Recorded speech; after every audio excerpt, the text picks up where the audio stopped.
Salut, c'est Florian, bienvenue dans cette nouvelle vidéo. Dans cette vidéo, je vais te parler de comment faire de l'argent avec de la location de voiture entre particuliers. Que ça soit pour simplement louer ta voiture les jours où tu ne l'utilises pas ou que tu souhaites en faire un réel business et acheter plusieurs voitures, plusieurs dizaines de voitures, te créer une flotte automatique qui tourne sans toi. Tout est possible, toutes les situations sont possibles. Tu peux commencer évidemment avec ta propre voiture ou acheter une deuxième voiture pour pour lancer cette activité. Mais le plus rentable est évidemment d'avoir une grande flotte de voitures récentes. On va voir pourquoi. Des voitures récentes, c'est important. C'est pour installer évidemment des boîtiers pour que ça tourne en automatique. Et on va donc aujourd'hui analyser le script que ChatGPT m'a donné quand je lui demande un guide complet sur comment faire de l'argent avec la location de voitures entre particuliers. Je vais agrémenter ça de toutes les infos que j'ai pu voir dans des vidéos ou sur des articles, donc de retours d'expérience de personnes qui font ça. Et je souhaite moi-même tester bientôt ce business-là. Donc c'est pour ça que je me suis autant renseigné dessus et qu'aujourd'hui je vous fais une petite synthèse en une dizaine de minutes. Je vais essayer de ce sujet. Donc, quand j'ai demandé ça à ChatGPT, il m'a dit, bien sûr, voici un guide complet sur comment faire de l'argent avec la location de voitures entre particuliers, incluant un exemple de prix et de rentabilité. Parce que oui, je lui ai demandé un exemple de prix et de rentabilité pour voir si ça collait avec ce que j'avais pu voir sur Internet. Et donc, on va analyser ça ensemble. Première étape, choisir une plateforme de location. Ça paraît bête, mais avant même d'acheter une voiture, il faut se renseigner sur où est-ce qu'on va pouvoir la mettre en location. Est-ce que c'est sur Le Bon Coin? Est-ce qu'il y a des sites mieux que ça? Alors évidemment, il y a des sites dédiés à ça. Et ça te couvre au niveau des assurances de location entre particuliers. Donc c'est beaucoup mieux de le faire comme ça que de le faire sans le déclarer en mettant une annonce sur Facebook ou sur Le Bon Coin, de se faire payer en espèces. Et si tu te fais voler ta voiture et s'il y a un accident, c'est compliqué à gérer. Donc il y a trois plateformes qui ressortent le plus souvent. La première, je ne la connaissais pas, c'est Turo, T-U-R-O, Turo, je ne sais pas comment on dit. Plateforme bien connue qui permet aux propriétaires de louer leur voiture entre particuliers. Donc voilà, la description est toute simple, mais voilà, tout simplement une plateforme bien connue. Moi, je n'en avais jamais entendu parler. La deuxième, c'est Getaround, donc G-E-T-A-R-A-U-N-D, Getaround. Celle-là, j'en avais beaucoup entendu parler. La plupart des gens que j'entends parler de location de voiture entre particuliers utilisent cette plateforme. La description qu'ils en font, c'est similaire à Turo, avec des fonctionnalités de verrouillage et de déverrouillage sans clé. Donc ça, c'est le gros avantage dont je vous parlais au début, c'est de pouvoir tout simplement ne pas être présent. Vous garez votre voiture sur un parking et les gens qui souhaitent la réserver savent qu'elle est sur ce parking. Une fois qu'ils ont payé, ils ont sur leur téléphone la possibilité de déverrouiller la voiture et d'ouvrir la porte sans clé et ensuite de récupérer la clé dans la voiture et de rouler avec. Donc c'est ça qui peut être très pratique, mais de mémoire, il faut des voitures de après 2011, donc maximum année 2011. Si vous prenez une Clio 2 de 1900 et quelques ou de 2003-2005, vous n'aurez pas la possibilité d'installer un boîtier connecté. Ensuite, donc le troisième site, c'est Drivey. Celui-là, j'en ai déjà entendu parler, mais maintenant, il est intégré à Getaround. Donc, il a été racheté par ce groupe-là. Et donc, c'est un réseau européen de location entre particuliers. Donc, Getaround a l'air de plutôt bien marcher et d'avoir énormément de clients pour pouvoir se permettre de racheter d'autres concurrents qui opèrent plus largement en Europe. Donc ça, c'était la première étape, choisir une plateforme de location. La deuxième étape, c'est préparer votre voiture ou même acheter une voiture si vous souhaitez en acheter une dédiée à ce business-là. Alors, la maintenance, il faut évidemment s'assurer que la voiture est en bon état de marche. Cela inclut les révisions régulières, les changements d'huile, s'assurer que les freins, les pneus, les lumières fonctionnent correctement. Donc, il faut évidemment donner une voiture en bon état à vos locataires et exiger qu'ils vous la rendent en bon état. La propreté, nettoyez l'intérieur et l'extérieur de votre voiture avant chaque location pour donner une bonne première impression au locataire. Alors ça, je comprends pas trop, je pense que c'est plutôt comme pour une location d'appartement, pour un Airbnb par exemple, il y a un état des lieux d'entrée et de sortie. La personne doit rendre la voiture dans l'état dans lequel elle l'a trouvée. Donc en théorie, évidemment, on fait un grand ménage de temps en temps, tous les quelques mois, pourquoi pas, mais en théorie, vous louez une voiture propre, vous récupérez une voiture propre, donc elle doit pouvoir être relouée dans l'état.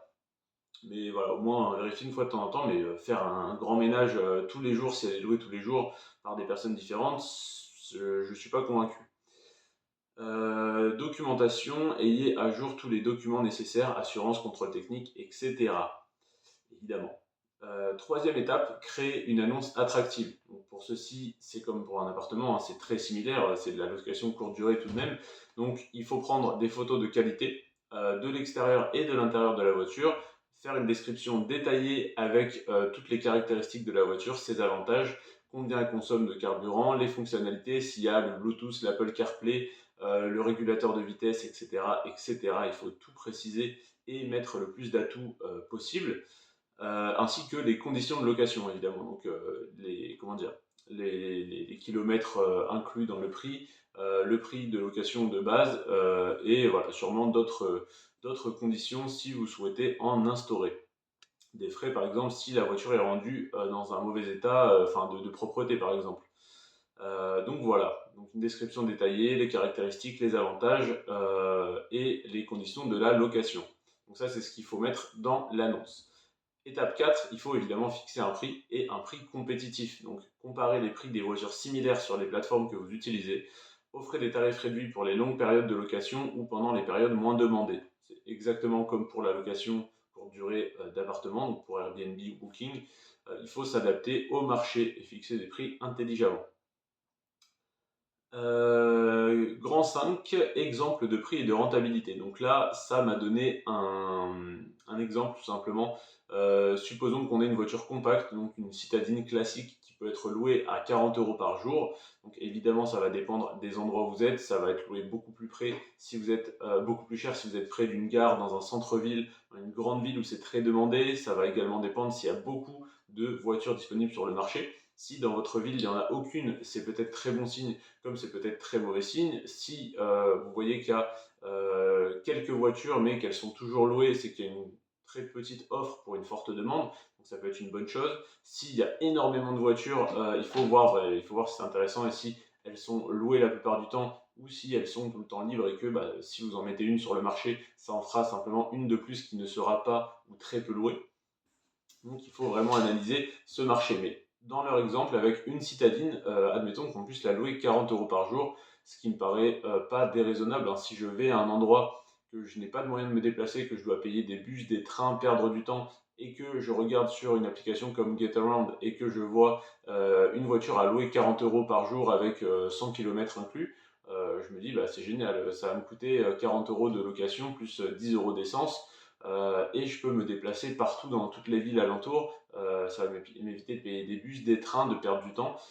Donc c'est vraiment une option très pratique et pour 50 € la journée, comme quand on trouve un Airbnb pour 50 € la nuit, on trouve ça très peu cher alors que si on est le propriétaire et qu'on loue tous les jours du mois, ce qui n'arrive jamais, mais admettons, à 50 € la nuit, ça fait 1500 € par mois pour un studio qu'on aurait loué 500 €. Donc c'est vraiment très intéressant des deux côtés. Calcul de la rentabilité, si vous parvenez à louer votre voiture 15 jours par mois, donc un jour sur deux, vos revenus mensuels seront de 40 fois 15 jours, 600 €. Donc 600 € par mois grâce à sa voiture. Admettons, c'est une voiture d'occasion assez récente pour pouvoir installer le boîtier automatique, on peut en trouver une aux alentours des 6 000 €, une voiture de 2015 à peu près. Ou on peut même trouver des voitures neuves comme moi j'ai acheté une Dacia Sandero 8 000 € en faisant une prime à la conversion. Donc là ça fait une voiture neuve de 2023 pour 8 000 €. Donc on peut avoir des prix comme ça super intéressants même sur du neuf, du reconditionné entre guillemets, du presque neuf ou de l'occasion d'il y a 10 ans hein, parce que c'est après 2011 pour installer le boîtier. Donc ça nous laisse quand même quasiment 15 ans de marge pour choisir notre voiture. Donc voilà, on peut s'en tirer pour 6 000 €, voire même moins, selon les modèles. Et donc 600 €, ça fait qu'en un an, vous remboursez le prix de votre voiture. Évidemment, ce n'est pas 600 € de bénéfice, c'est 600 € de chiffre d'affaires. Là-dessus, il faut retirer les dépenses mensuelles. Alors, il compte 50 € d'assurance. Je pense qu'on peut être à beaucoup moins, après ça dépend de votre âge, si vous avez eu des accidents ou autre, mais en assurance vous pouvez très bien être à 10, 15, 20 € selon le modèle de voiture et le bonus que vous avez atteint. Entretien et nettoyage 30 €, oui, oui, on peut dire 30 euros, admettons, si on compte qu'il faut changer les freins tous les tant de mois ou d'années, etc. Donc oui, avec les consommables, les pneus, etc., on peut bien compter 30 euros par mois, là je suis d'accord, voire 50. Commission de la plateforme, environ 25%, ça c'est énorme, 150 euros, donc sur 600 euros de revenus. Et donc en revenu net mensuel, ils estiment à 370 euros. Moi, j'estimerais plutôt 400, on va dire, en réduisant de 30 euros le prix de l'assurance. Donc 400 euros net mensuel pour une voiture à 5-6 000 euros. Bah, en à peine un an ou un peu plus d'un an, vous remboursez la voiture, vous rentrez dans vos frais. Donc c'est un business très intéressant. Comme on a parlé des distributeurs, on va parler dans la prochaine vidéo des laveries automatiques. Il y a plein de business comme ça qui sont 10 fois plus rentables que l'immobilier. Hein, réellement, l'immobilier, si on a du 10%, on est content. Là, on peut faire 100% par an. Oui, ça demande de la maintenance, ça demande un petit peu de temps. Mais si vous mettez un boîtier connecté qui vous permet de gérer en automatique, c'est beaucoup moins de travail. Et si certaines personnes arrivent à gérer des flottes de 30 véhicules, ça ne devrait pas vous prendre tout votre temps d'en gérer un seul. Donc n'hésitez pas à tester. C'est un investissement de base qui n'est pas énorme, surtout si vous testez sur votre voiture. Donc ça peut être une bonne solution. Grand 6, gérer les réservations et les locataires. Au niveau de la communication, répondez rapidement aux demandes et aux questions des locataires potentiels. Maintenez votre calendrier à jour pour éviter les doubles réservations. Alors ça, c'est si vous mettez sur plusieurs sites, mais normalement, ça ne devrait pas arriver. Utilisez les outils de vérification des plateformes pour vous assurer que les locataires sont fiables. Bon, après, il y a toujours des assurances. Hein. C'est sur GetAround, je crois que c'est AXA qui assure. Donc vous êtes en tout risque automatiquement et c'est inclus dans les 150 euros de frais, enfin dans les 25% de frais de commission de la plateforme. Accueil, rencontrer les locataires en personne si possible pour leur remettre les clés et leur montrer les fonctionnalités de la voiture. Si vous avez le boîtier, après vous faites une bonne description et vous n'avez même plus besoin de vous déplacer. Assistance, soyez disponible pour répondre aux questions ou résoudre les problèmes pendant la durée de la location. Et essayez d'éviter qu'il y ait des problèmes pour éviter d'être embêté tout le temps. Donc, gardez une voiture en bon état et bien entretenue. Grand 8, optimisez la gestion des coûts. Assurance, vérifiez si votre assurance couvre la location courte durée. Certaines plateformes offrent leur propre assurance. Donc, prenez une assurance hautière pour vous, parce que dans tous les cas, vous n'allez pas rouler avec le véhicule, donc prenez l'assurance au minimum. Et dans tous les cas, en tout cas sur GetAround, vous avez une assurance inclue dans le prix de, comment dire, dans les frais, dans les commissions de 25%. Donc ne vous embêtez pas à prendre une assurance super chère qui couvre ça, parce qu'ils vont prendre des frais monstrueux, parce qu'ils ont peur que les locataires ne soient pas prudents, abîment plus la voiture que quand c'est votre propre voiture que vous conduisez. Donc ne vous faites pas allumer par l'assurance, prenez au tiers et prenez une plateforme, ça c'est très important, qui a une assurance qui couvre les locations courte durée. Ça, je suis d'accord, c'est très important. Entretien régulier. Un entretien régulier évite des coûts de réparation plus importants à long terme. C'est vrai, sans abuser, sans exagérer, sans. Il y a des gens qui changent leurs pneus alors qu'ils sont encore bons parce que oui, mais je préfère quand même anticiper. Non, non, allez quand même au bout de vos pneus, n'allez pas au bout de vos freins, mais voilà, essayez de quand même pas changer vos plaquettes à la moitié. Ça serait des dépenses inutiles et ça rognerait sur votre rentabilité. Donc tant que la personne est en sécurité, tant que le locataire est en sécurité, c'est tout ce qui compte. Suivi, parce que si jamais vous avez des pneus qui sont un peu usés, vous allez consommer un petit peu plus de carburant, mais ça n'est pas dramatique et ça ne vaut pas le coup de payer 100 euros par pneu pour les changer trop tôt, juste pour économiser 0,1 litre au 100. Voilà. Suivi des dépenses, garder une trace de toutes les dépenses liées à la location pour une gestion financière efficace. Donc oui, pour défiscaliser, entre guillemets, si vous avez donc ces revenus-là, vous allez devoir les déclarer, vous allez être imposé dessus. Donc si vous avez des dépenses, vous pourrez les mettre en face pour payer moins d'impôts parce que vous aurez eu au total moins de bénéfices. Grand 9, dernier point, collecter des avis positifs comme tout commerce, comme tout service ou produit. Il faut avoir des avis positifs, donc qualité du service, un bon service conduit à des avis positifs, ce qui peut augmenter votre visibilité et attirer plus de locataires. Feedback, encourager les locataires à laisser des commentaires et utiliser leur feedback pour améliorer votre service. En suivant ces étapes, vous pouvez transformer la location de votre voiture entre particuliers en une source de revenus régulière et fiable. Avec un bon service et une gestion efficace, les revenus générés peuvent significativement contribuer à vos finances mensuelles. Donc, admettons que vous achetiez 5 000 euros une voiture, vous pouvez acheter 10 voitures pour 50 000 euros. si tant est que vous avez 50 000 euros bien sûr. Et donc avec 10 voitures que vous mettez en location, là ils estiment à 370. On peut dire que vous optimisez un peu les coûts, que vous avez encore des ristournes sur les assurances si vous avez 10 véhicules, que au niveau de l'entretien, du nettoyage, vous gagnez du temps ça vous coûte encore moins cher. Donc admettons que vous soyez à 400 euros de revenus net par véhicule, vous pourriez être à 4000 euros de revenus, donc 4800, admettons 5000 avec quelques périodes d'affluence un peu plus fortes, 5000 euros de revenus, 4000 par mois, donc 48 000, donc quasiment 50 000 euros de revenus annuels, 4 000 euros de revenus par mois net dans votre poche, en mettant en place ceci et en ayant une flotte de 10 véhicules.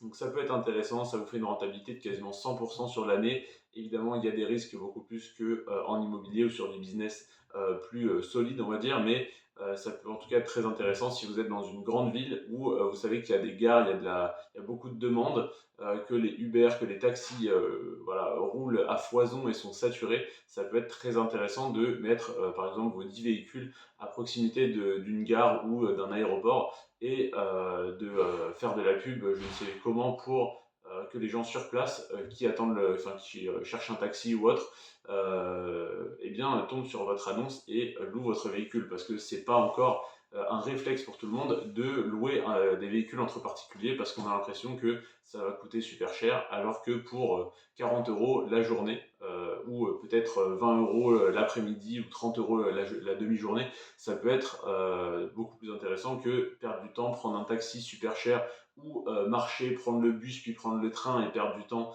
et au final que ça ne revienne pas beaucoup moins cher. Je ne sais pas, je ne connais pas les tarifs, mais apparemment le train c'est super cher, je ne comprends pas trop pourquoi. Donc pourquoi pas, voilà, moi qui me déplace toujours en voiture, jamais en bus, jamais en train, ou quasiment jamais, eh bien c'est vraiment quelque chose qui m'intéresserait, de pouvoir louer des voitures, qu'il y en ait plus de disponibles à des prix plus accessibles. Et ça ne me dérangerait pas du tout de payer 40 ou 50 euros la journée si j'ai besoin d'un véhicule et que j'ai besoin de beaucoup me déplacer. Donc j'imagine que ça doit plutôt bien marcher près des points où les gens prennent habituellement des transports en commun, mais qui ne sont pas forcément toujours idéaux. Donc voilà, j'ai voulu faire 10 minutes, j'ai fait 17 minutes comme d'habitude, mais n'hésitez pas à me laisser un commentaire pour m'encourager, à vous abonner à la chaîne et surtout activer les notifications, parce que la semaine prochaine j'aborde le sujet des laveries automatiques. Je vous dirai comment faire de l'argent, comment faire un business autour des laveries automatiques. Je vous remercie, je te remercie de rester jusqu'à la fin de cette vidéo. C'était Florian sur ce, prends soin de toi et de tes finances, et à la prochaine. Ciao.